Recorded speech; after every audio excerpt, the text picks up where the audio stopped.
রাজ্যে অভয়ার খুনিদেরকে আড়াল করে মমতা ব্যানার্জি। পরিষ্কারভাবে তৃণমূল কংগ্রেস, তার সরকার এবং পুলিশ অভয়া কাণ্ডের সত্য যাতে না বেরোতে পারে তার জন্য যত রকম ছলচাতুরি করেছে। তাদের মহিলা নিয়ে শব্দ করবার কোনো অধিকার নেই।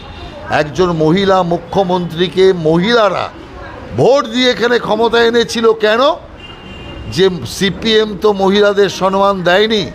মমতা ব্যানার্জি অন্তত মাথা উঁচু করে মহিলাদের চলবার অধিকার দেবে, বাঁচার অধিকার দেবে।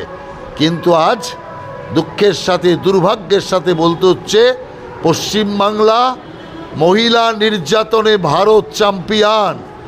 দিকে দিকে মহিলাদের ওপর নির্যাতন হচ্ছে, অথচ একজন মহিলা মুখ্যমন্ত্রী আজ পর্যন্ত নির্যাতিতার বিচার করতে পারেননি, দোষীকে সাজা দিতে পারেননি। যে কোনো মূল্যে চাইছে সিভিক ভলেন্টিয়ারকে ফাঁসির কাঠে ঝুলিয়ে দিলেই আরজি করে সমস্যার সমাধান হয়ে যাবে, সব ধামাচাপা পড়ে যাবে। কাকে আড়াল করতে চাইছেন? আমি ধন্যবাদ দেব আদালতকে, যে আদালত অন্তত যে সিভিক ভলেন্টিয়ারকে বাঁচিয়ে রেখেছে, তার কারণ ওই ভলেন্টিয়ারের দ্বারাই আগামী দিন আসল খুনি, আসল যারা এই ষড়যন্ত্রকারী, তাদের নাম সামনে আসবে।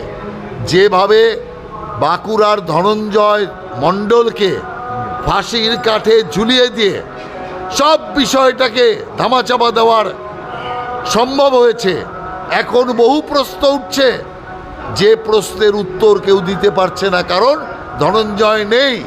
ঠিক একইভাবে আমরা দেখেছি আরজিকর কাণ্ডেও বুদ্ধদেব ভট্টাচার্যের পতঙ্গ অনুসরণ করতে চেয়েছেন মমতা ব্যানার্জি, কিন্তু শেষ পর্যন্ত সফল হয়নি।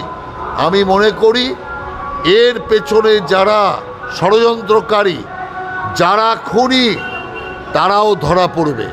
সেই কারণের জন্য মহিলা অত্যাচারকারী যারা, মহিলা অত্যাচারকারীদের যারা সমর্থন করে, তাদের মহিলা নিয়ে কোনো শব্দ করবার অধিকার নেই।